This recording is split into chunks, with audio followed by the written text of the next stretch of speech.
Peter Blood, guilty or not guilty? It's entirely innocent I am. Take the stand and face his lordship. Are you guilty or not guilty? You must use the right words. Words, is it? Oh. Not guilty.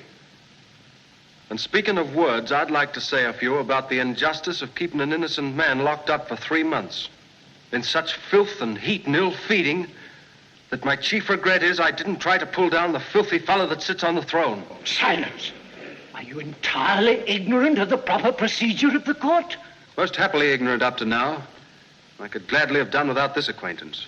Enough of this. There is nothing more to be said, except the passing of sentence. May it please your lordship, but there's a deal more to be said. Silence! How now, fellow? There is the little matter of my defense. Oh, very well, then. But in heaven's name, be brief, man.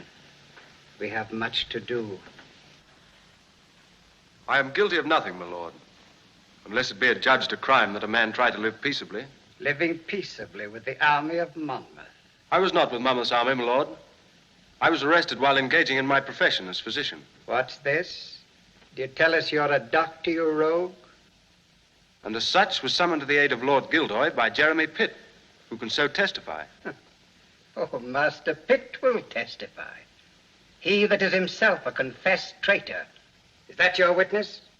There is also Andrew Baines. Master Baines will have enough testifying in a useless effort to keep his own neck from the halter. I can bring 100 from Bridgewater, the town in which I live. We've no time for all this. If these other traitors are as stubborn as you, I may sit here till the next assizes.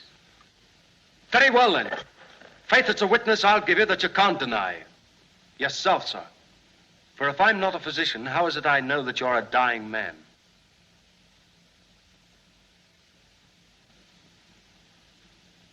The death to which you're dooming hundreds of poor men daily, in a frantic effort to send their souls to perdition before your own, is a light pleasantry compared to the bleeding death in the lungs to which the great judge has condemned you. Now, fellow, we'll be done with witnesses, and I will convict you out of your own rascally mouth. When this Pitt came to summon you, as you claim, did you know you were called to attend another revel? My business was with his wounds, not his politics. Did you know the law? That any person who does knowingly receive, harbor, comfort, or succor a rebel is as guilty as if he himself bore arms? I only knew my sacred duty as a physician. Your sacred duty, rogue, is to your king. I thought it was to my fellow man.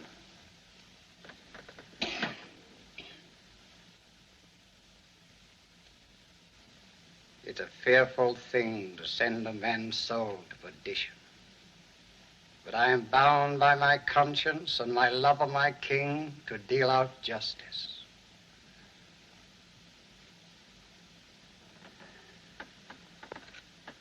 Therefore I instruct you, gentlemen of the jury, that inasmuch as Peter Blood has admitted aiding a traitor to your king, you do bring in a verdict of guilty, that he may be hanged for the high treason he has committed.